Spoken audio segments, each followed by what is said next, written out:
Today I'm giving you my long-term review on the Adidas Pulseboost HD Winterized.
6.64 miles, 9 minutes, 23 seconds per mile, 135 beats per minute, just cruising along early morning before dawn in Chicago, enjoying the scenery, loving the snow in the street light. Just an absolutely fantastic farewell to some of my favorite running conditions, which are just around the freezing point in terms of air temperature and having a light snow falling on the ground. Just absolutely fantastic. I was in heaven. These are some of my best kinds of conditions to run in, and a fitting farewell to this shoe, the Adidas Pulseboost HD Winterized. Now, this is a shoe that I bought with the intention of really putting it through the paces, really getting it through some harsh Chicago winter conditions. But unfortunately, it's been a pretty mild winter, or I guess fortunately, it's been a really mild winter here in Chicago. Now, before I get into my deeper thoughts into this shoe, I do want to go over some disclosures. This is a pair of shoes that I bought with my own money. No one sent it to me. No one's reimbursing me for any of the cost of the shoe. No one's paying me to make this video or to wear it, and no one's gonna get a chance to review any of this footage before you guys get a chance to see this video on YouTube. Now, with the disclosures out of the way, let's really talk about this Adidas Pulseboost HD Winterized. It's so many words in the name of the shoe, but essentially what you have is a winterized version of something that Adidas released, I think for the first time this year, which was the Pulseboost HD series. Now, on the side of the shoe, on the midsole, it talks about the Boost HD, and what it intends to be is Boost, the Boost that we all know and love, or the Boost that we're all tired of and think is too heavy, depending on which camp you're in. But the regular Boost, but in a little bit of a denser formulation, the idea being that it gives extra stability, so that way it's not so bouncy and squishy. So if you look at a lot of the Adidas running shoes, the higher end shoes all have different kind of torsion plates in the middle here, torsion bars, torsion systems, different things to keep the shoe from wobbling around too much as you are hitting your stride. This shoe doesn't have any kind of torsion bar or system in it that I know of. There's not one that's visible.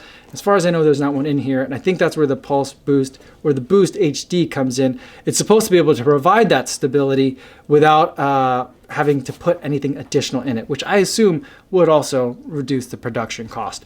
And I think it does a pretty good job of that in the terms of I didn't feel like I was wobbling around too much in the shoe. Ultimately, I really like the feeling of the Boost HD in here. The stack height is relatively low. We got 18 millimeters in the back, 10 millimeters in the forefoot. So a relatively low stack height shoe, although it does feel a little bit heavy. In hand, it feels heavier than it looks, and a lot of that's coming from the back here, where there's just an ample amount of boost in the heel, and the way that the rubber comes up here definitely gives a little bit of like a hot hatch or a hatchback type of feeling to this shoe in terms of what it reminds me of. And the overall running sensation in this shoe seems pretty surprising. I really ended up liking it. It felt like a pretty good daily trainer where, although it was a bit heavy in the back, it really didn't get too much in my way. And the amount of boost in this Boost HD in the forefoot was pretty pleasant. It didn't have the same boosty sensation that you might get in an Ultra Boost or the Solar Boost or the Boston 9, but I did get a very comfortable foot strike feel, and I felt like it was pretty nimble in the forefoot as well. There's not too much going on in the toes, and so I felt like it was a pretty agile shoe to run in. Now let's talk about some of the winterized aspects to it. Now we got a little bit of different color work in terms of the outsole, but I think the outsole is largely the same from the winterized version to the regular version, where it's got this kind of like digital pattern that's very different than anything else that we've seen. It's still Continental rubber though, and it's held up extremely well over the miles. Overall, I think over the winter I've gotten about 75 miles in it, so not quite as many miles as I would normally get for my longer term reviews. I usually like to get to at least 100 miles. But I think since the winter's pretty much over now, the date is April 17th from the footage that you saw today, I don't think that I'll be getting a lot more winter miles in, so at this point I am going to be retiring this shoe. But as far as the outsole wear pattern goes, I still see a lot of the nubs that come on the outsole. So the nubs kind of remind me of like the little nubs that come on like a bicycle tire. There's still quite a bit of those left on this shoe. The one area that I am seeing a little bit of wear is the area that I always see a little bit of wear on all of my shoes, like this outer part of the heel. It seems to be a little bit higher up than I normally see it, but not too much. The forefoot looks fantastic. Looks like there's plenty of rubber left on it. It does seem like there is a lot of rubber on this shoe, and I don't know if that's actually the case and what's kind of contributing to some of this weight, or if it's just that the rubber is like cupped around the boost and it just makes it look like there's a lot of rubber on here. But ultimately, I do think that the rubber layer is a bit thick and probably could do with a little bit of trimming down for at least some weight-saving purposes. In terms of traction, I felt like the traction was really good on the kinds of surfaces that I ran on, the footage you saw today, and I've also included some footage from earlier in the week where it snowed on Wednesday as well. There was snow, there was some accumulation on some of the colder surfaces like cars, grass, but nothing really on the sidewalk or the roads that I was running on, so nothing really too slippery to talk about. In all of the running that I did in this shoe, I think that I never really ran in like 3 inches, 5 inches, 7 inches of snow like I was hoping to. I usually got like at worst some slushy city conditions. And I think that's really what this shoe is kind of tuned for, especially for like the outsole pattern. If it was really intended to be run in like several inches of snow, I think that we'd see some deeper lugs. Here, I think that we've got even fewer lugs and fewer kind of like gradations in kind of the elevation of the outsole pattern that we normally see even in say like an Ultra Boost or in the Solar Boost. And so I'm not sure that it's winterized in the sense of the outsole pattern, but in terms of grip, it did a decent job on the types of terrain that I was able to run in. Now moving to the other part of the winterized aspect of this shoe is the upper. On the regular version of this shoe, I think you've got some version of prime knit that's on the upper. Here we've got something that they call like a ballistic type nylon, and it's a much stiffer type of weave. And you got a little bit of a padded heel flare up here by the Achilles, something that we've seen in the Ultra Boost 20 that came out after this shoe was released, but something that we saw also on the Solar Boost and a lot of its progeny like the Solar Glide and the Solar, there's like 3 or 4 Solar something shoes. And so very comfortable, helps to help get it put on. You don't exactly have like a tongue tab, but this piece of fabric that's on the tongue makes it nice and easy, so you can just grab the shoe and shove it on. You don't really need to tie and untie these shoes if you don't want to, although I typically did. The shoelaces do have some reflective aspects to it. The 3 stripes and the heel cup have some reflective aspects to it as well. And then you've got this kind of little like side toe guard that has a little bit more robust material. It's not quite rubber, but it's a thicker material that helps keep some of the elements out. And those are some of the winterized aspects of the shoe.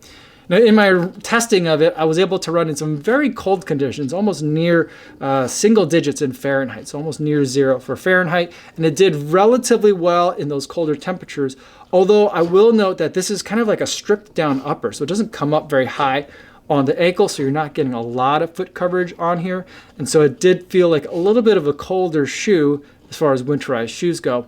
And then in terms of actually getting it wet, this is where I felt like the shoe was a real disappointment. Even in just the conditions I ran in this week, Wednesday and Friday snow, where there was wet, big, puffy snowflakes that got everything wet, but no like slush to run through. My toes got wet way too quickly for this to be considered a winterized shoe.